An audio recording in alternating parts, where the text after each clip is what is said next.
Welcome to the Center for Strategic International Studies press briefing on President Bush's upcoming trip to the USEU Summit. Thank you all for coming.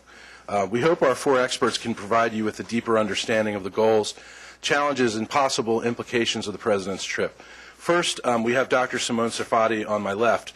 Dr. Sarfati, many of you all know, is the CSIS Zbigniew Brzezinski Chair in Global Security. He's also the author of the new book, or recent book, Architects of Delusion, Europe, America, and the Iraq War.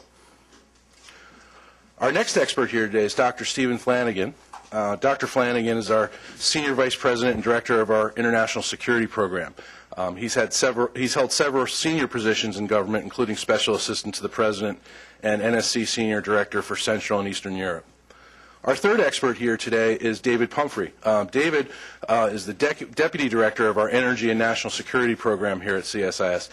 David is a career DOE official and most recently was Deputy Assistant Secretary for International Energy Cooperation at DOE. And batting cleanup down here, or anchoring, as I'm told is the term in cricket. Still don't really know what that means, but it's anchoring. We have Reginald Dale. We have Reggie Dale, who is our senior fellow with the CSIS Europe program. Many of you know Reggie. Before he came to CSIS in 2006, he was bureau chief, Washington bureau chief at the Financial Times, longtime columnist for FT, and then for the International Herald Tribune. He's a specialist in European affairs and transatlantic relations. And I want to keep this short because I could go on about all of my colleagues here. This is really, truly a good lineup we have here today. Without further ado, I'm going to turn it over to my colleague, Dr. Sarfati. Thank you so much.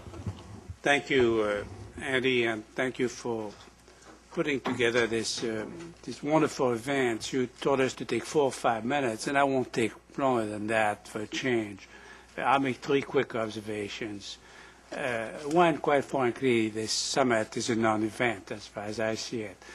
It's being held because it was scheduled, and so we need to proceed with it, even though the agenda in intra-European and U.S.-European relations is enormous. The attention next week will not be focused on the summit. It will be focused on the referendum in Ireland on June 12th. That's a heck of a lot more significant to the EU and the future of EU-US relations than the discussion that will take place in Ljubljana. Second observation, the choice of stops on the part of the President, I thought, was quite interesting on his farewell trip to Europe. He chose this time to stop in the capitals of the big 4 EU states. Hey, there used to be a time when that would not have been possible.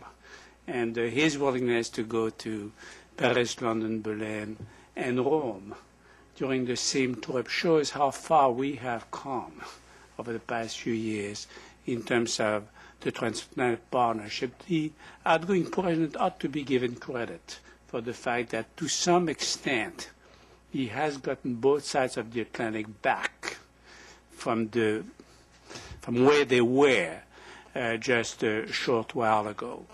Which leads me to my third point, expectations. I think there ought to be expectations in the context of the significant agenda in U.S.-European and intra-European relations. It has to be placed on the basis of the upcoming French presidency during the second half of this year, and the French presidency that will be all the more ambitious as it will coincide with the coming of the new U.S. administration.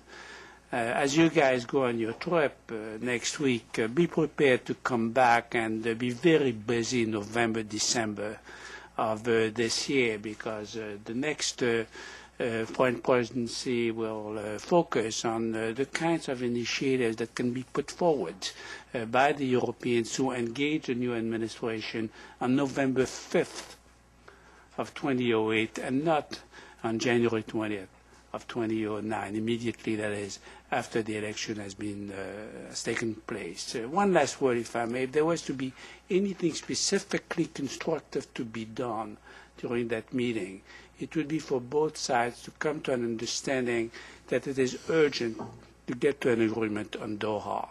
Because if there is going to be ratification of Doha by a Democratic Congress in 2009, it will have to be negotiated by the Republican president in 2008. And it will be there for either now or not before a very long time. My 4 or 5 minutes are up. Dr. Flanagan. Great, thank you. Well, as a USEU Summit, my job is to address the security agenda, and as a USEU Summit, there tends to be more economic and political generally, so the security agenda is not that robust, and even as those of you noticed or attended Steve Hadley's press briefing yesterday, there's a sense of not being any dramatic announcements on any of the agenda items, but there were several that he did note that relate to the security agenda, and which I think we could have very well expected.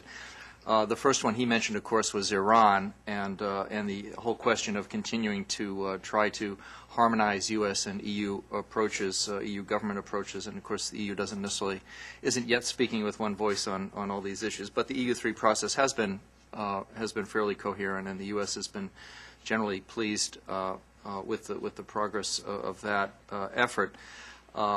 The focus will be on trying to shore up support and perhaps even tighten some of the sanctions under UN Security Council Resolution 1803, and to keep up European resolve on the implementation of the economic and financial sanctions. That I think remains a key goal, even as they go forward with the so-called EU3 plus 3 proposal, which will be the new effort at sort of further incentives or carrots to be presented by the Iranians. And we don't, those of us on the outside don't have a lot of insight into what the contents of that, but I'm sure that will be part of this discussion that Steve Hadley alluded to yesterday with regard to this EU3 plus 3 proposal. But also I think there'll be some discussion of the IAE process and trying to make sure that we see that play out in an effective way. It's certainly working against the Iranians right now, as some of the inconsistencies in their statements and past reporting have been highlighted by that effort. And so, again, as a way in the aftermath of the way in which the U.S. NIE sort of undermined U.S. efforts to try to keep a tight pressure on Iran to show that there are continuing inconsistencies in what Iran has said about the nature of its program. And of course, I think you heard President Bush's comments yesterday in trying to keep very much or try to bolster European sense that there is this longer-term potential threat from Iran, particularly if it does go down the nuclear path, which even the NIE, of course, noted was the sense that is certainly a long-term capacity Iran will have, whether it has the intentions, whether it's actually continuing to actively work on a weapons program, which the most recent intelligence seems to suggest not. On the other hand, they'll have all the capabilities and the components to develop one fairly rapidly in the longer term. The other parts of the security agenda that were touched on that sort of cross over a bit, but the political and security was he mentioned, Hadley mentioned Serbia and efforts to continue to encourage Serbia to choose a path of integration rather than nationalist isolationism in the Balkans, and probably some further discussion of efforts and combined U.S., EU, and NATO efforts to stabilize Kosovo in the context of continuing uncertainty there about Kosovo's future. On the Middle East, there was some discussion, again, not so much that any dramatic gestures on the security side, but Rice probably Secretary Rice giving a readout on her recent discussions in the region, but also perhaps some discussion of efforts on training and strengthening of the Palestinian authorities' security forces, and some of the efforts that are underway there, both by General Dayton and General Jones as his group, and hearing from the EU about the Blair mission. So I'm sure there'll be a good deal of discussion of that. And then lastly, on Afghanistan, I think that the U.S. will be anxious to try to continue to amplify the so-called vision statement that was declared by heads of state and government in Bucharest at the NATO summit, which was designed primarily to be a set of, if you will, a set of talking points and a political statement of political commitment on the part of member governments in NATO, which of course includes most of the EU members as well, that this was a sense of commitment that Afghanistan was a mission that was achievable, that, well, we were not going to combine U.S. and European efforts. We're not going to turn Afghanistan into Denmark anytime soon, that nonetheless there was an ability to achieve a degree of greater stability throughout the country, to extend the reach of governance beyond Kabul, to strengthen some of these provincial reconstruction teams, and to also enhance some of the other aspects of stabilization. So there, I think there will probably be further U.S. Entreaties and pleas that perhaps that the EU re-engage on some of the governance issue, that also looking at the police training mission, which was a German responsibility, which the EU, I heard, some of you may have heard,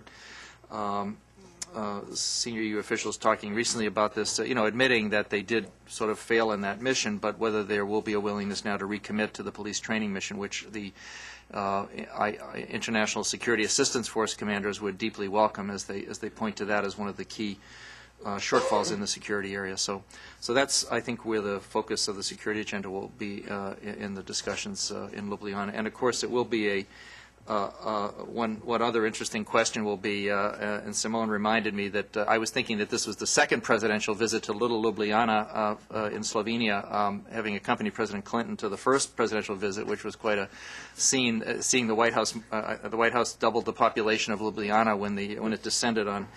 In 1999 on Ljubljana. I forgot that, of course, that is where President Bush was found Putin's soul. So whether there will be a joint soul searching at Ljubljana about where Medvedev's soul is, and whether the soul of Putin is still guiding Medvedev, but that will be another, not quite a security issue, but a certainly interesting part of the discussion about whether USEU coordination on Russia policy. But Hadley did mention, of course, Georgia, which is another question. But anyway, I should stop there. Thanks, and thanks to everybody for coming out. Energy and environment has been a topic on the agenda since the 2005 summit, and it got highlighted on this agenda as a way to show that there are common interests between the U.S. and the EU on how to address climate change in particular, despite the major differences on the policy tool of putting some kind of cap-and-trade mechanism in place. So the summits since that time have highlighted the research agenda, tried to put a political push behind the development of new technologies, the deployment of new technologies, especially in carbon sequestration, biofuels, emphasis on energy efficiency, to show that we're moving forward. Last year there was a major work program that was issued, so this year I don't think there's an expectation of anything major developing, probably a recognition that this work has been going forward and that we share common interests. On the climate change issue, I think that there's an expectation that next year's summit may be more substantive in terms of a discussion on the major policy tools and where do we stand in our debate in the next administration. The energy security side has both a global level view, which is how do you encourage improved investment in developing and in oil-producing countries, both in the production capabilities and the pipelines, with both the EU and the U.S. sharing an interest in seeing these markets work efficiently, especially with prices that we're seeing now. Probably more importantly at the regional level is the question of diversification of Europe's natural gas supplies, so that Russia's influence can be perhaps neutralized somewhat, and so there will be discussion there of how to open up corridor options from Central Asia, especially the Nabucco pipeline. But again, I don't think we expect any kind of definitive statements except encouragement of this process to move forward.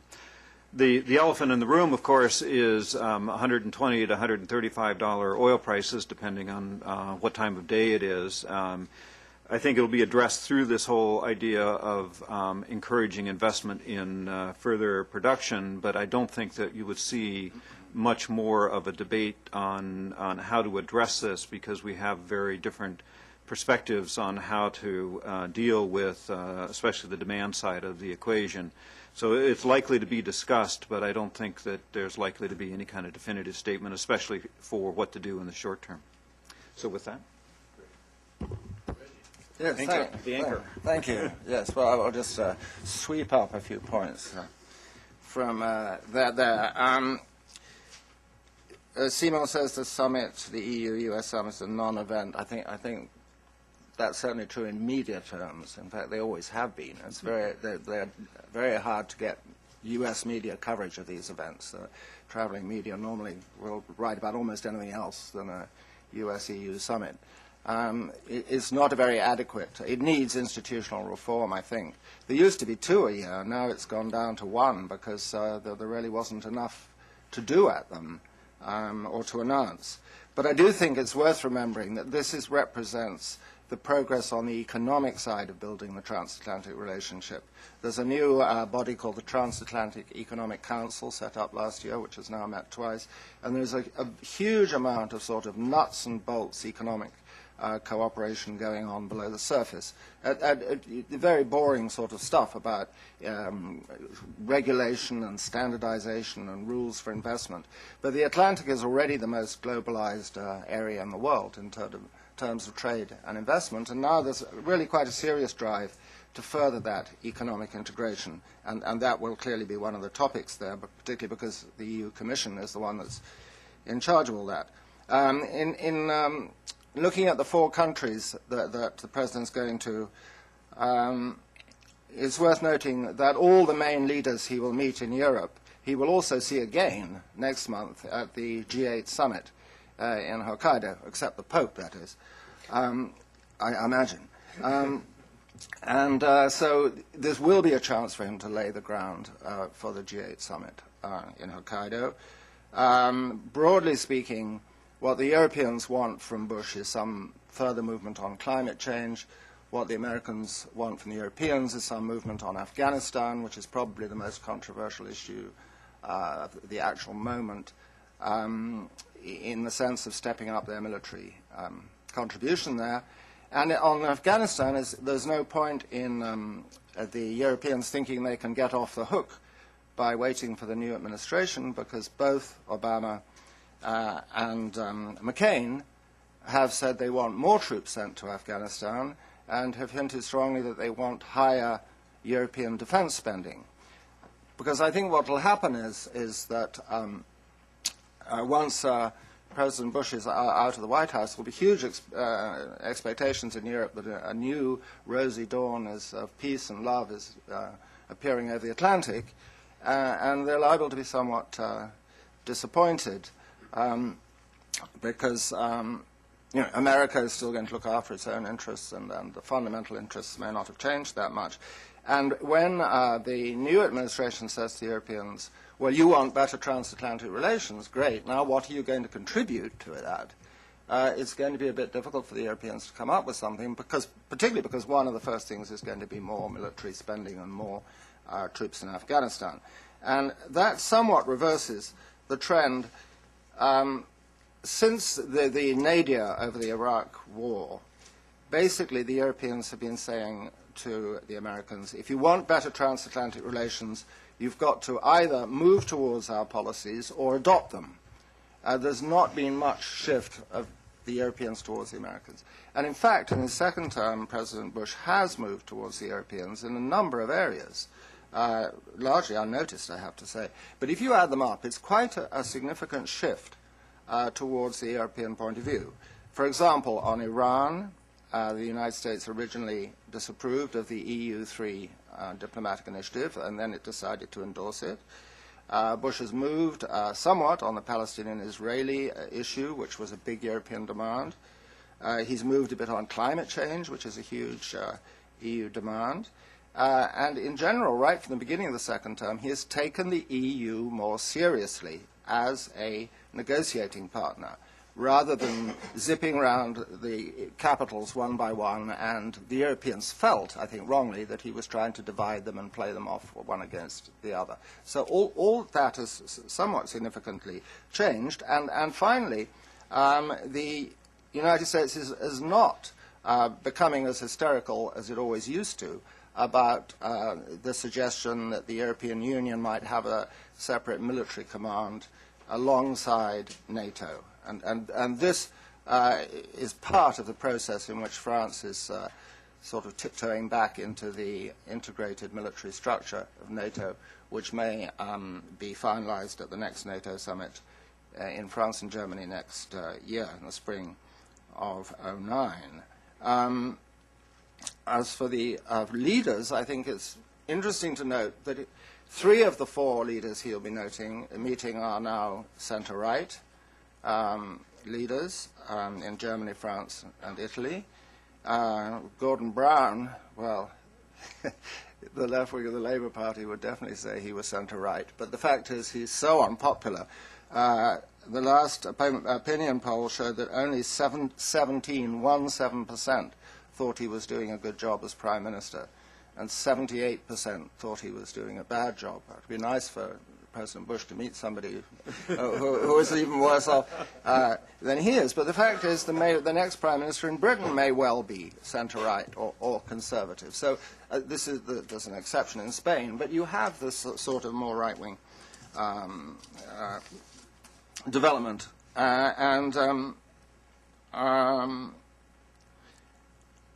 And most of these people, I just say finally, actually quite like George Bush. I mean, as a personal level. I mean, they have differences of policy. They don't like to be too friendly in public because a lot of their electorates are still viscerally anti-George Bush. Although his personal relations with them are a little different in each case. Chancellor Merkel does not take kindly to surprise back rubs, as I think you may remember from the summit in St. Petersburg. And there's a little disappointment, I think, in Washington about Sarkozy, who came here last year, and it was all sweetness and light and a great love-in with Congress and the administration. But the slight feeling in Washington now, as McCain said about Obama the other night, that he makes a good first impression. And that whereas he's saying rhetorically all the right things, he's a little untested in practice, and in some areas has actually moved away from the United States. Thank you. With that, we're going to open it up to questions. Dr. Sarfati has an appointment that he has to leave in a few minutes, but the rest of us will be here following his departure to answer questions. And if, for those of you who are sitting around the table, if you could use the microphone, and if everybody could identify who they are and what organization they're with, that would be very helpful. And we'll open it up to questions. Jennifer. Jennifer Levin with the Associated Press. I just want to ask any of you who would choose to answer this to go in a little bit more detail about this 4 capitals portion.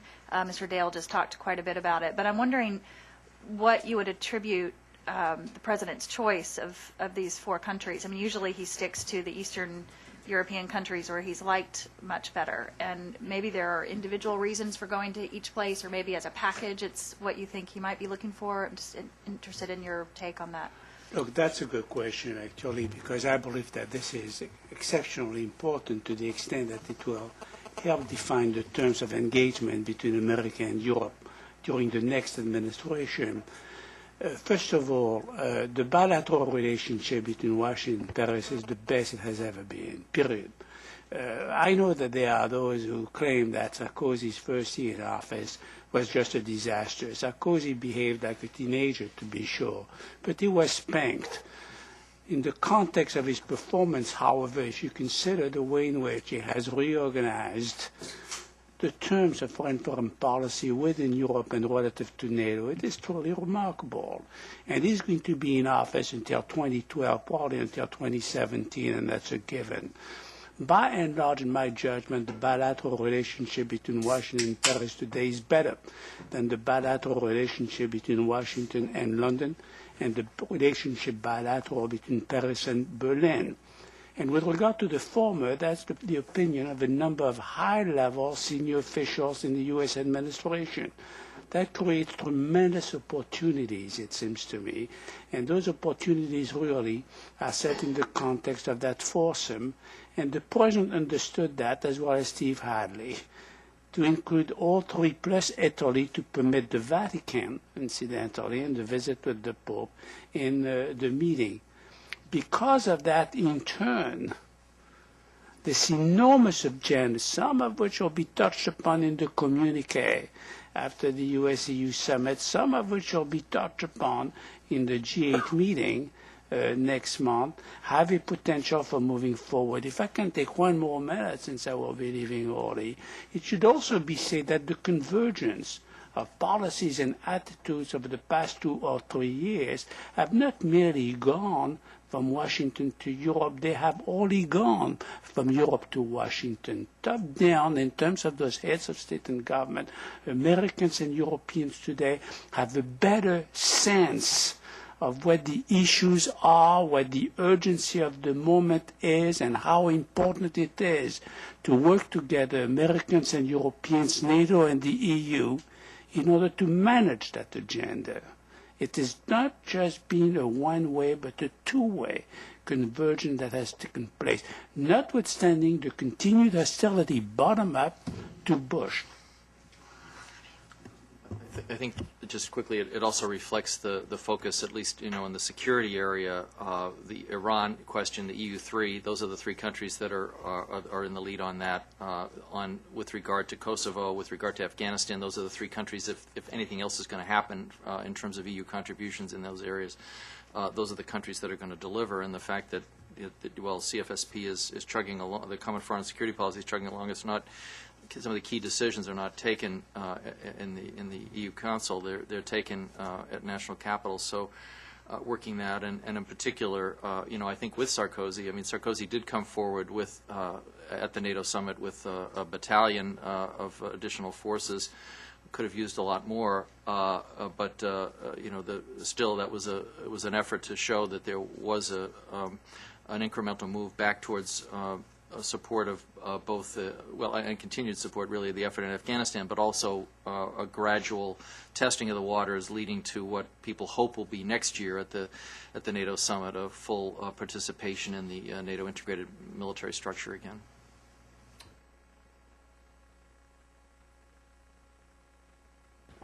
Yeah, Christian Mernecke, Süddeutsche Zeitung from Germany.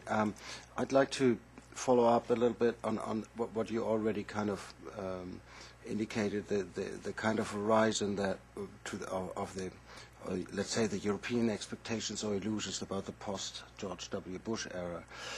Here in Washington, I observe a rather interesting discussion, academic discussion mostly, which you could frame in terms like the future relevance of the West, how to deal with Asia, how to deal, let's say, with authoritarian regimes, the discussion about League of Democracies and this kind of stuff. How would you, if you dare to project a little bit the current or future developments into, let's say, a medium-term future, my sense is that, at least on the European side, a lot of this discussion is still not taking place. To what extent, what is your scenario for, let's say, the state of EU-US relationship by the end of the first term of the next president?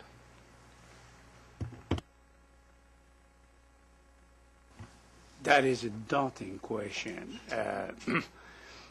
I think at the center of the agenda, in my mind, is the development of a Solana II paper and a European security strategy paper. And hopefully that ought to be done during the latter part of this year, as soon as the UK ratifies the Lisbon Treaty on the assumption that the June 12th referendum in Ireland will produce a positive. It is well known that it is a central ambition of the foreign presidency. But there's an interesting situation here whereby all the main actors, the EU, the US, and the NATO, have to begin thinking in terms of new strategies. And as it so happens, the Europeans will do it first this time with the NATO strategic concept likely to be launched in terms of the discussion towards such a concept at the NATO summit in April of next year. I think that is the point of departure, because it will show a willingness on the part of the 34 members of the EU and NATO, 21 European states that belong to both institutions, and 13 states, including the United States and Canada, that belongs to either, but not to the other, to at least work on agreeing as to how the world looks at this point in time. We all agree now, for example, that power is a very comprehensive tool, that there is, to be sure, military dimension to it, but there are all kinds of non-military tools associated with it. It is agreed that no single state, however peerless, can do everything alone, that no institution, however well organized, can do everything alone. So it is America and Europe, NATO and the EU, and other parts of the world. Now, if that is the point of departure, then I can put in my issues, and we know what the issues are. Iran, Afghanistan, Iraq, Pakistan, whatever you want to put in, and I'm speaking only of security issues, and say first things first, second things first, third things first, small things first, everything first. And then I get myself a happy 2.5, 4 years, if I can do this. But you begin with doing that the moment the new administration comes in. If I could add just something to that. I think one of the developments in European-US relations over the last few years has been that the problems are no longer so much between Brussels and Washington as they used to be. Chicken wars, trade wars, all those things.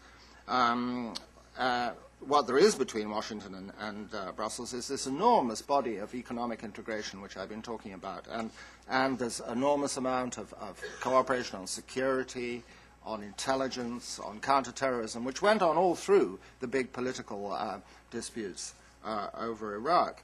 And what we're really seeing is that, though, in addition to that, perhaps more, is being replacing that is an awareness on both sides of the Atlantic that the Atlantic relationship is about what the Atlantic partners can do together in the rest of the world to confront global problems, rather than it's not just about the differences they have between them across the Atlantic. And that's a shift that's taking place, and I think will continue. And it's acknowledged in Washington now that the EU is a partner in this. The EU has been asking for years to be an equal partner. Now that word equal seems to drop out when you get the Washington formulation of it. But it's definitely, as the EU plays a bigger role in politics and international foreign policy and security, is beginning to move into some of the areas where the United States has traditionally operated, and that leads to some tension. But it also leads to the two looking at the world as what can we do together to tackle global issues, and I would think that I would hope that would continue. Just to develop that a little further in the energy and climate area, I think you will see over the next 4 years a real recognition that the developments in the developing world, China, India, and other places, will be the factors that will be driving future energy security for the U.S. and EU, as well as the response to climate change. So I think you will see much less of the debate between the U.S. and EU of which policy to follow, and much more of the debate of how do you come together and bring the developing world into solving this problem, because the U.S. and EU are not in a place to solve the energy security problems on their own as it was conceived in the 70s, and the institutions we have from the 70s reflect a sort of developed country approach to those problems, and now we have to move to bring in the rest of the world.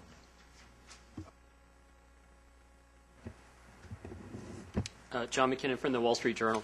Could you talk about the dynamics of the relationships between President Bush and each of the leaders of the Big Four that he's going to be meeting with? What do they, agree on? What do they disagree on? What are the current issues between them? And in particular, what's his relationship with Gordon Brown like? And is it a little bit two-sided? In other words, is he supporting him to an extent as an ally, but would he also like to see him replaced in the near future?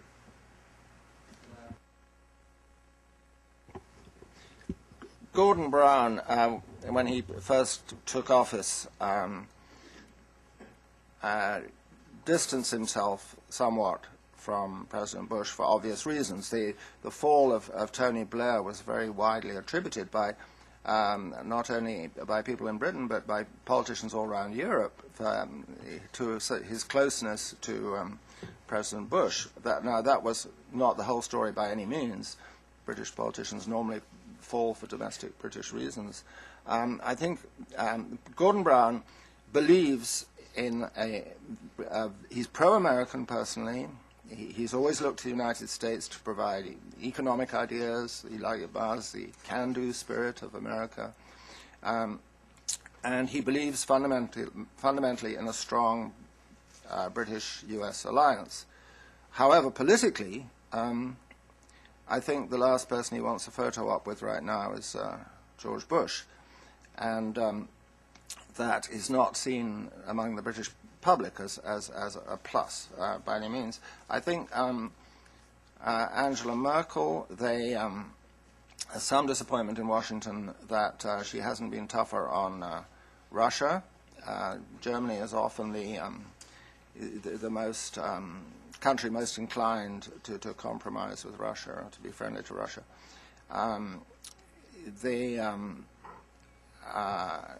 And she's also in a somewhat difficult position because she has a coalition government which has been there's been a lot of internal fighting there. So her freedom of maneuver is somewhat constrained. But obviously, she's a much better, from the U.S. point of view, partner than her predecessor Schroeder. And George Bush gets on well with her when he's not creeping up behind her and give her a back rub. She doesn't like personal contact. She hates it when Sarkozy rushes up and embraces her also, and she's made that clear. With Sarkozy, Simon said a lot about Sarkozy. I think that Sarkozy has said a lot of good things about being in favor of America and wanting to bring France back into NATO and that sort of thing. But if you go down all his policies in detail, they're not necessarily shifted a great deal since Chirac in some respects. He's been ready to call for more vigorous sanctions on Iran, but on the other hand, he opposes Turkish membership of the EU, whereas Chirac was in favor of it, and that's an American priority. He, I think, favors lifting the EU arms embargo on China, which the United States hotly opposes. So there are a whole range of issues there where France and America, despite all the new warmth, are not always on the same side. As for Berlusconi, the most well-known thing that Bush has ever said about him is that he's a good friend. And he's been he's been invited and has been both to the ranch at Crawford and to Camp David, which is something that Bush doesn't offer to everyone. And Bush does regard him as a good friend, even though I think there are some people in the administration who think of Berlusconi as, well, he's 71, he won't last the whole of his term in office. He was voted in basically because people didn't, the previous left-centre government failed, and there are a lot of people who find Berlusconi personally not that appealing. Look, the personal dynamics are quite good, I think, and the fact of the matter, to my mind at least, the personal dynamics between those heads of state and government across the Atlantic are the best in the period 1979-1984, and they will be even improved after the current president leaves, especially if the Democratic tender wins, incidentally. And I'm using 79-83 when you had Thatcher, Reagan, Mitterrand, and Kohl, as well as Gonzalez, for that matter, at the head of their respective governments.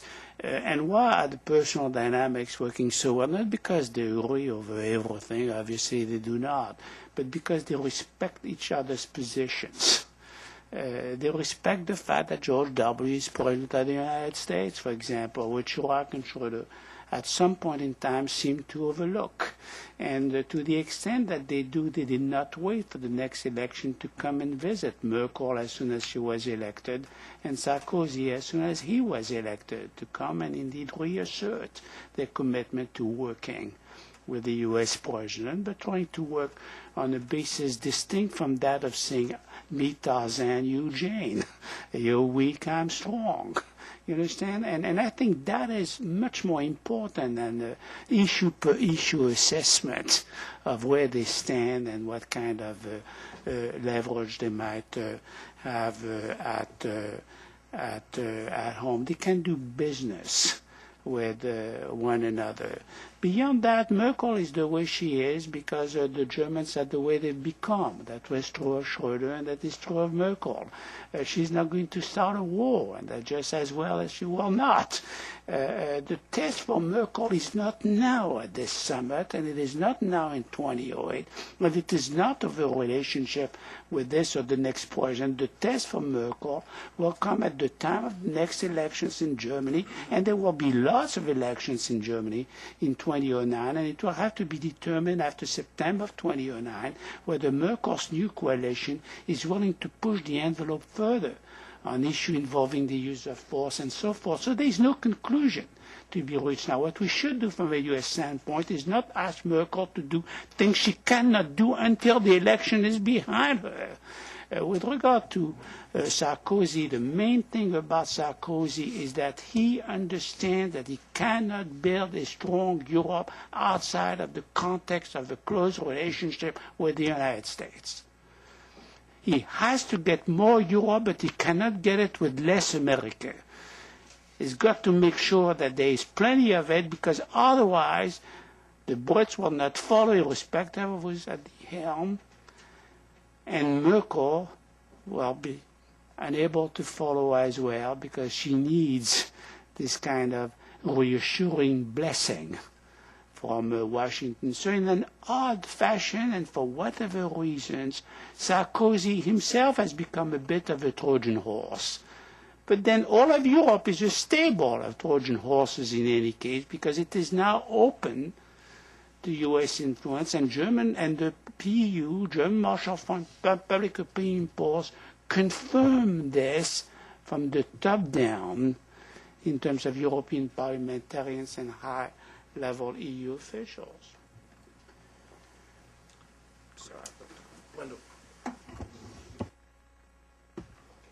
Wendell Goler with Fox.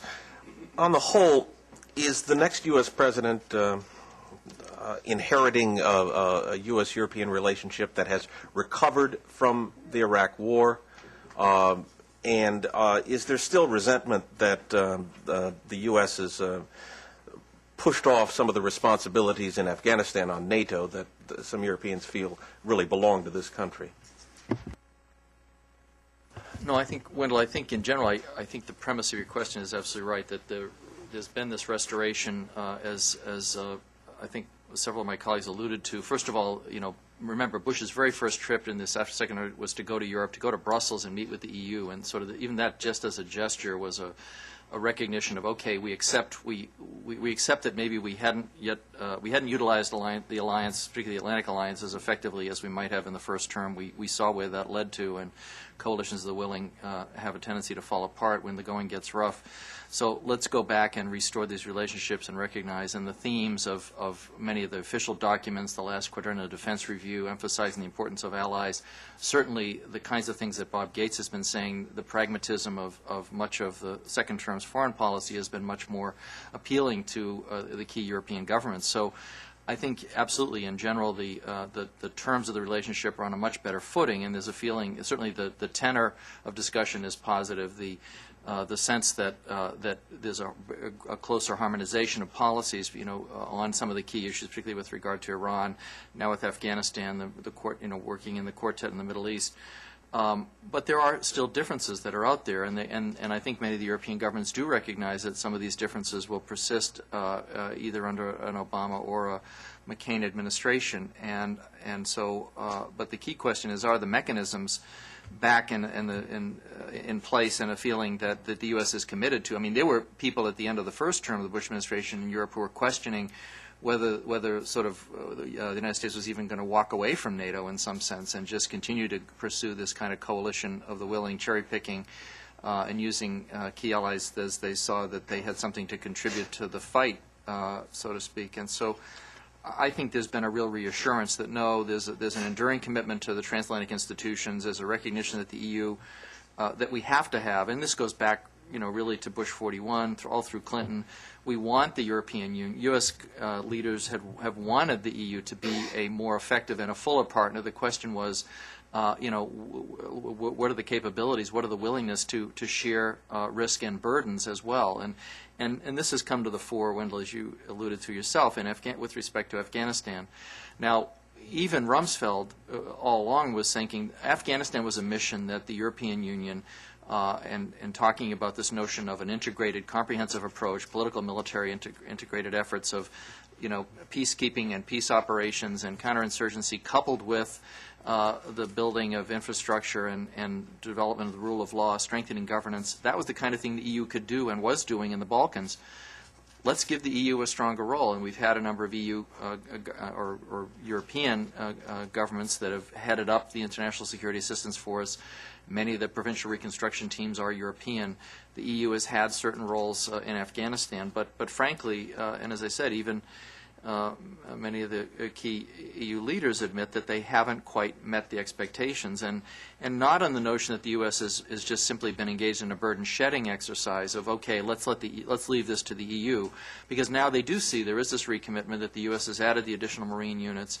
Our assistance continues to remain robust in Afghanistan, but frankly, the level of effort of all of the international community in Afghanistan, just pales in comparison to what's going on and the kinds of resources that are being pumped into Iraq. So I think one of the key questions will be, as the U.S. goes through this recalibration that's certainly likely to happen under an Obama administration and perhaps even to some extent under McCain, of shifting of resources as ramping down the presence in Iraq, how much actually then gets allocated. I mean, it'll be difficult in this summit meeting celebrating the Marshall Plan, and people quickly will. I'm sure some people will be pointing out, well, where's the Marshall Plan that was being talked about in 2002, 2003 for Afghanistan?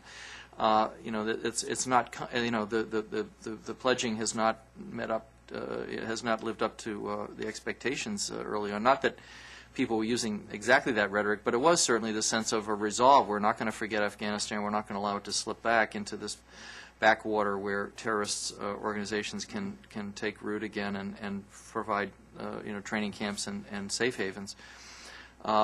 So I do think there will be this whole effort of managing expectations and what will Europeans be willing to do. I think either the McCain or Obama administration are going to come with a long list of to-dos, and it will be interesting to see where Europe does step up to the plate. And as I say, I think in Afghanistan, with regard to police training, some aspects of strengthening governance, and really taking a stronger commitment as the EU and under the Common Foreign and Security Policy to show that it wants to be this fuller partner with NATO in developing this comprehensive approach to stabilizing Afghanistan, and recognizing that without that mission, all of the clearing and holding that the military is doing can't amount to much of anything unless someone comes in and does the third part of that counterinsurgency strategy of building, and that's where the EU's strengths are greatest. If I could just follow up briefly on that, because you asked about feelings on Iraq in Europe, and that was the reason for the great surge in anti-Americanism in 2003. That has somewhat diminished, partly because the news from Iraq is not so terrible as it was, partly because a lot of European countries have withdrawn their forces or reduced them in Iraq, and that the governments themselves, France and Germany, sort of agreed not to agreed to disagree with the United States on Iraq. Which brings us to Afghanistan, where there is a lot of popular feeling in Europe that they should bring their troops home from there.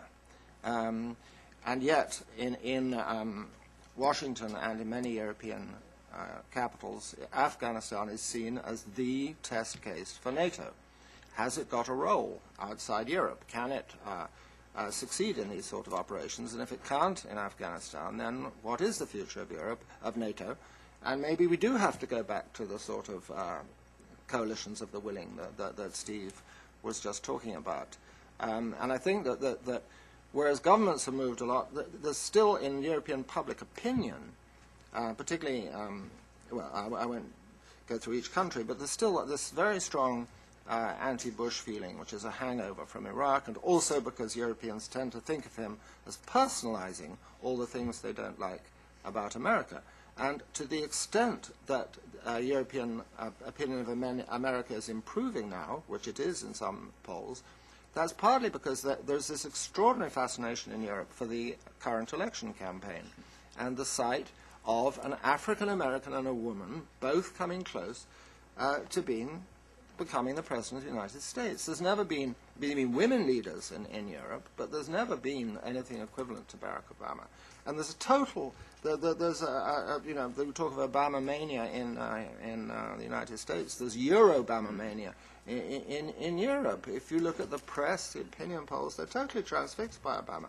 The papers run opinion polls, and 70% say they favor Obama and 7% McCain. And in a way, the United States as a whole is benefiting from this, because even you know, the left-wing newspaper like The Guardian in Britain, which has dumped all over the United States for years, says, perhaps we've got something to learn from America. Now, this is an amazing shift. But if you read what Obama and McCain have actually said about Europe, McCain is the one who has said all the right things that the Europeans want to hear about a strong European Union and a strong alliance and working together on climate change. He had an op-ed in the FT which might have been written by a European. But that's sort of fallen out of sight. And Obama has not, because he's been focusing on the primary, of course, has not laid out that kind of European policy that McCain has. We're going to go to Ed, and then we'll go to Steve. I'm wondering, the last time President Bush went overseas, he created a ruckus back in this country with his comments about appeasement, whether he meant to or not. I wonder, given the campaign going on in this country, to what extent does it constrain what President Bush might say or do on this trip? Well, if I could, I would like to say something about appeasement, because I think there's a sort of confusion here. If appeasement normally it refers back to Munich and Chamberlain talking to Hitler, but the problem with Munich was not that Chamberlain talked to Hitler; it was that he said the wrong thing, which was, "You can have the Sudetenland," and I'm sure you'll stop there like a good fellow, you know. So there is a misconception, I think, in the political debate here about what appeasement is. It's not talking, it's what you say. If, as Churchill recommended, Chamberlain had gone to Munich and said, look, if you step over that line into the Sudetenland, you'll have war with France, England, and the Soviet Union, that might well have stopped him. But if you go and say, well, yes, okay, maybe you can have the Sudetenland, and you know, so there's that point. But I don't. I mean, you know, that's really up to the president to judge. I don't think. It's a political calculation, and maybe he'll try and want to make some more digs, you know, with domestic politics. I don't know the answer. Just based on his comments, the president's comments yesterday, I do think he is going to try to stiffen European resolve on Iran. And you know, he probably won't use that term appeasement, but he did, I think, very forcefully saying, I can't exactly remember. You can check it. That he mentioned, well, we still see it as a real threat, and we understand that it's a threat, and so we want to, you know, make sure that, in a sense, that the Europeans still appreciate that. And I do think that many of the European leaders that he's going to be meeting with do have grave concerns over the longer term, but they don't want they want to play out, and particularly now with regard to the incentives package, to sort of play that out and see if okay, they've tried the negative side and the pressure and the sanctions. Let's see now if some additional incentives can maybe work the trick, and particularly at a time when the Iranians are a little bit under pressure because of the IAEA disclosures. So I think that will be, and then on Russia too, and we've kind of neglected it, although Steve Hadley didn't highlight it. I do think, except with regard to his comments on Georgia, I do still think there's a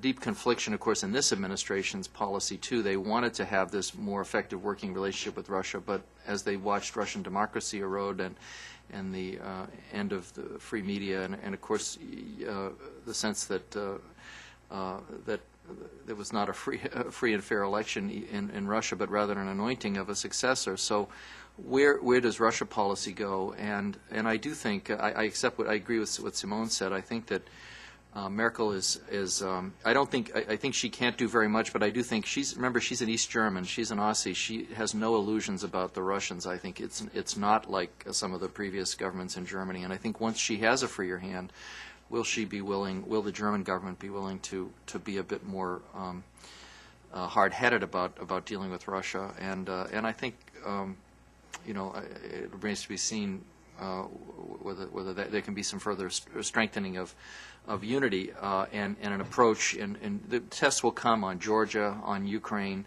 on however else some of these discussions on some of the other arms control issues with the Russians go. But I do think that there's the prospect of a better coordination of U.S. and EU or European, more broadly European policy on Russia, and a wait and see attitude with regard to Medvedev. How are they going to play out, and the spirit of Sochi, will that dominate the next Russian administration, and or will we see maybe a return to some of the more confrontational rhetoric of the late Putin period? So. I'm Steve Myers from the New York Times. Dr. Flanagan, you answered most of my question about Iran, but I wonder if you could expand a little bit on whether or not you think that the European leaders, in fact, don't share the same concerns about Iran's nuclear programs. I mean, you mentioned quite bluntly that you think they'll have the capacity very soon to build a nuclear weapon. And if that's true, why are we now talking about incentives to get them to the table? And if I could ask all of you, if you think this lack of an agenda really reflects the fact that people are looking past this administration now. Sure. No, thanks, Stephen. Well, and by very soon, I don't mean in the next 3 years, but certainly depending upon, there are various estimates about, the centrifuge capacity and how many problems they're having in that. But certainly, within the period of no later than, I think various, assumptions that you could weave into it, but certainly within the next 5 years there could be enough fissile material. The question of whether they have, and the testing is not as important if they go the enrichment route, which is the way they're going. So I think that, as the estimate tried to point out, they have all of the tools in place. It was just that there was some specific information that came in late in the development of the last estimate that suggested that the specific aspects of the militarization of the nuclear fuel cycle effort that they are clearly developing was put on hold for a while now, and so I do think that there's still a strong conviction among the key European interlocutors in the three that somehow Iran can be convinced that there are so many negatives to going down the path to weaponization that if we just try to let this play out a bit more and just see that one more, rather than, their great fear was, of course, and it's diminished as the troubles in Iraq have persisted for the U.S., that we would go trying to take a sort of, and particularly the notion that a Bush-Cheney sort of axis would be pushing for a last-minute sort of effort to disrupt the Iranian program, and that there was growing Israeli pressure to do something, and if we didn't do something, the Israelis might. I think that has subsided a bit, and there's a recognition of, certainly I think my sense is a lot of leadership circles in this administration recognize there's so many downsides to that and so much uncertainty about what you could achieve from a limited military strike against some of the key Iranian nuclear infrastructure. So that seems to have subsided in the USEU channels. And then there'll be this recognition, of course, that then the new administration will come in and it'll be some years. So, I mean, again, what some in this administration fear, what certainly the Israelis worry is, okay, well, now we'll have another year in which the Iranians will be muddling along. Where will they be? Another year closer then will be, in 2009 into 10. And then the estimates saying that, certainly no later than, 2012, 2015, that the Iranians could have sufficient material for a weapon. So I think it's just the sense of how much time can you, in a sense, can be lost before the Iranians do something very significant. But so I don't know if I'm really, getting directly to the answer. But there's no doubt about it. They do see Iran as I think most of these European leaders do see it as a long-term problem. They do worry that Iran will use its nuclear capability, and even if it doesn't, I mean, I participated in an exercise a few years ago with some of my former colleagues at the National Defense University. We brought together a number of Iran experts and nuclear experts together to talk about how Iran might go about doing this. There's a strong sense that Iran might do something that was a little bit, as some of the Iranians called it, under the veil, that they wouldn't probably test. They would keep a certain ambiguity. But the way the early days of the Israeli program were, almost the sense of just enough to keep people unbalanced and unsure about, well, if we try to push Iran, I mean, what Iran wants is they want recognition, first of all, as a great power, that they should have the right to have a full nuclear fuel cycle. B, they want to have a weapon that deters any number of potential threats over the long, a resurgence in Iran, a U.S. intimidation, whatever, perhaps even, concerns about Pakistan over the long term, that they want to be able to be in a position where no one can intimidate them as a great power. But do they want to? Will they use this as a way to further advance their sort of hegemony in the Persian Gulf? Will they be more adventurous in their support to terrorism? Those are some of the concerns that are out there, and I think it remains to be seen. But there's definitely a sense that Iran may see some virtue in not being a declared and quite overt nuclear power over time, but maybe being a little bit ambiguous, but keeping people just enough off guard that it gets the benefits of having a weapon without clearly declaring that it is a nuclear power or weapons power. Could I add a little bit on the European side there? Don't forget that President Chirac a couple of years ago said on the record, which he then withdrew to be not attributable, that it doesn't really matter if Iran has a couple of nuclear weapons. It's a bit of a Freudian slip. I think there are a number of factors in European opinion and European politics which make Europeans not so agitated about Iran as the United States is. One is that nearly all Europeans would be fundamentally against any kind of military action. Another is that the EU way of doing things is through diplomacy, sitting down at a table, offering carrots and sticks. The third is that the mood in Europe today generally is much less pro-Israel than the mood in the United States, in fact, to an alarming extent in some quarters. The next is that Europeans tend not to see the threat of radical Islam and terrorism, which, of course, Iran sponsors, as being such a major threat as Americans do. And, of course, one of the concerns about an Iranian nuclear weapon is that it would find its way into to Hezbollah or some terrorist group. And Europeans tend to see terrorism, making a false analogy with their own experience with the IRA and the Red Army faction and so on, as being a matter for a police kind of security solution rather than a huge military, all resources committed solution. And then, of course, there is the concern in Europe over energy security, which is very acute at the moment, and the rising oil prices, and a fear that if you do too much to upset Iran, you could have a huge backlash on oil prices, and the Iranians could attack refineries, oil installations, and block the Strait of Hormuz and all that sort of thing, as well as retaliate in European cities. And Finally, of course, I just was listening to Obama yesterday at APAC, and he actually, you probably heard it, said, I will not rule out military action against Iran. I will do everything in my power to stop Iran getting a nuclear weapon. So the Europeans may not be that relieved about what he says following Bush. Just to follow up on Reggie's point on the energy side, that complicates the situation is the gas issue, and you have then the nexus of concern about Russian gas dependency, Iranian gas being the second largest resource in the region, and probably necessary to make some of these alternative transportation routes work. So I think that will also be a factor that the Europeans have to look at as they balance out these other issues in addition to the threat to oil supplies. In your question about waiting for the next administration, I think definitely on the climate change area, that is what is happening.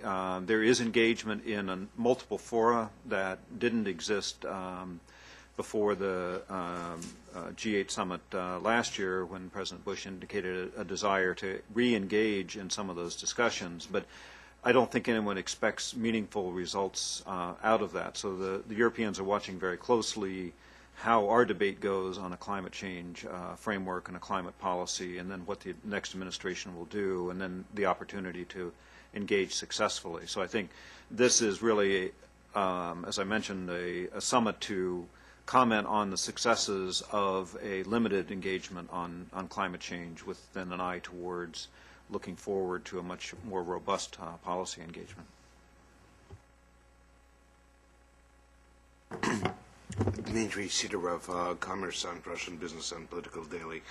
Now, I think you mentioned the possibility of a joint, the idea of joint policy of the EU and the U.S. towards Russia, and I would like to know what the basis for this policy might be, especially taking into consideration, first of all, as you mentioned, that Russia is successful and effectively using its gas resources as a tool to pressure Europeans and divide them.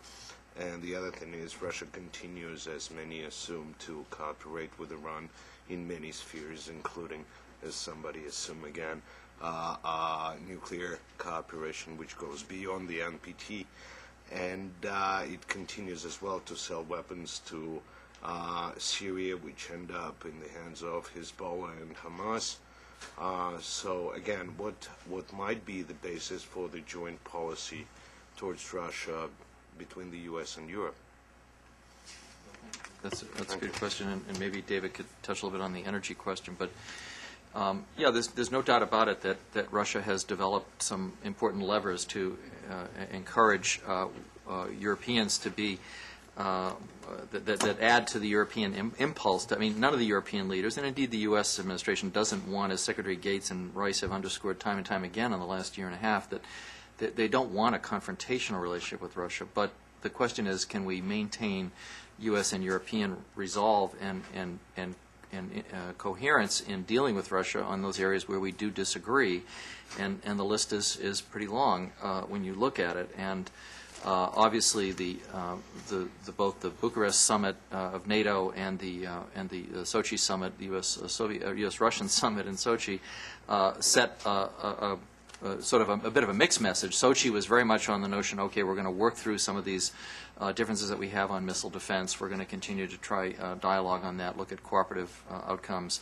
A new commitment on the part of the U.S. administration to a strategic dialogue with the Russians, which had lapsed, a sustained, systematic strategic dialogue that had existed in the Bush and 41 and Clinton administrations, so it had subsided. So there was those elements. So that was music to the Europeans' ears. They wanted to see that. On the other hand, there was this mixed message on, and there was a refusal to grant Georgia and Ukraine a membership action plan, which was seen in Moscow as a tantamount to a admission to NATO. Yet the other signal coming out of Bucharest was, of course, that there was a resolve, and this was decided at the last minute by by Merkel and some of the other leaders of NATO themselves, to say that no, we really would welcome and expect that Ukraine and Georgia will be admitted to NATO. So it was a contrary signal.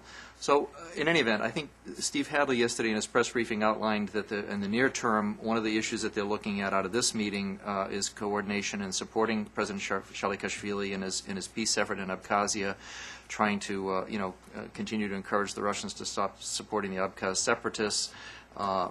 Georgia. So Georgia will be an initial sort of test of harmonization of U.S.-EU policy.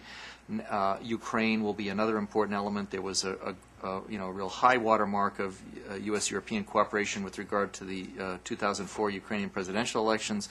I think the hope now is to say, okay, how are we going to move forward? Are we going to continue to interact with Ukraine, both in terms of the dialogue with NATO on its, being allowed to have the freedom to choose whether it will or will not join the alliance over time in NATO, but also to see the EU continue to strengthen its ties with Ukraine and to integrate Ukraine into the European economy more fully, and this discussion there about a much deeper sort of strengthening of their partnership and cooperation agreement. And so that's another test of USEU. And then energy, and maybe David is certainly much better qualified to talk about that. I do think the issue of energy and energy security and looking at ways in which to help Europeans, and of course the Central Europeans, formerly known as East Europeans, but the Central East Europeans are very much worried about the way some of these pipelines particularly are being laid down, and the way in which it might be a way for Russia to further enhance its influence over their political futures, and yet still supply gas and other energy resources to their key customers in Western Europe. So that will be another area of further test of the U.S.-EU harmonization on energy security. But maybe David would be better to... Just to add briefly that I think it's the idea of developing a common policy on energy towards Russia is going to be pretty limited until Europe figures out what its common policy is in terms of relationship with Russia and other energy suppliers. So I think the areas like of agreement and clearly working together, or this idea of developing the resources in Central Asia and finding a transport route that will bring it in. Again, these have to be commercial operations. They're not government-funded operations. So what the governments can do together is relatively limited. Ukraine's another important area in terms of energy and helping Ukraine sort out its own internal energy problems, which have led to some of the disruptions in the past. Great. Very briefly, 2 points. The European Union is trying to develop its own much broader economic and political cooperation partnership with Russia. It's had a lot of hiccups because individual member states have vetoed the opening of talks. But there is a big effort in Western Europe to bring Russia closer in all sorts of economic and political levels, and I think Russia accepts that its future is very directly linked to the European market. And the second intriguing point is whether if John McCain were to become president, he would actually follow through on his threat to throw Russia out of the G8. With that, thank you all very much for coming to CSIS for this briefing. We'll have the transcript mailed out to you later today. It will also be posted at csis.org. And please, while you're on the road traveling with the President, feel free to call me, and we can put you in touch with some of these terrific people who briefed today. Thanks again for coming.